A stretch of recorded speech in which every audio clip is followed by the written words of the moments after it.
राहूचं नक्षत्र परिवर्तन हे शतभिषा नक्षत्रामध्ये होत आहे. कसा जाणार आहे येणारे हे दिवस मकर राशीच्या लोकांसाठी हे मी तुम्हाला सांगणार आहे.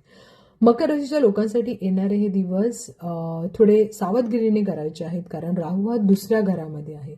दुसरं घर हे वाणीला, परिवाराला आणि त्याचबरोबर धनसंपत्तीलाही दाखवतं. मग यावेळेला तुम्हाला पाहायला लागेल की चांगले ऑपॉर्च्युनिटी येतील, चांगले तुम्हाला नवीन मार्ग सुद्धा सापडतील. पण राहू इथे बसल्या कारणाने तुमच्या वाणीवर थोडासा दोष तुम्हाला पाहायला मिळेल. तुम्ही अपशब्द यूज करू शकता, पटकन बोलून लोकांना हर्ट करू शकता.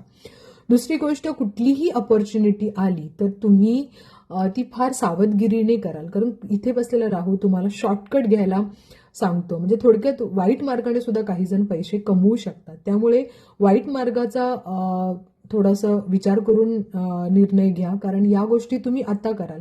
गुरुची दृष्टी राहूवर आहे, त्यामुळे तुम्हाला जास्त प्रॉब्लेम इथे दाखवणार नाही. पण नंतर गुरु जेव्हा कर्क राशीमध्ये जातील, वाईट कर्म जर तुम्ही केले तर त्याचे परिणाम तुम्हाला पाहायला मिळतील. त्यामुळे खूपदा असं बघितलं जातं की राहू सेकंड हाऊसमध्ये सगळ्या गोष्टी व्यवस्थित विचारपूर्वक तुम्हाला कराव्या लागतील. स्वतःच्या तब्येतीची काळजी घ्यावी लागेल. थोडंसं घशा रिलेटेड, गळ्या रिलेटेड असे तुम्हाला आजार होऊ शकतात. नुकसान होऊ शकतं जर तुम्ही घाईघाईमध्ये जर डिसिजन घेतले. उपाय दिलेले आहेत ते नक्की करा. नक्कीच चांगल्या गोष्टी तुम्हाला पाहायला मिळतील.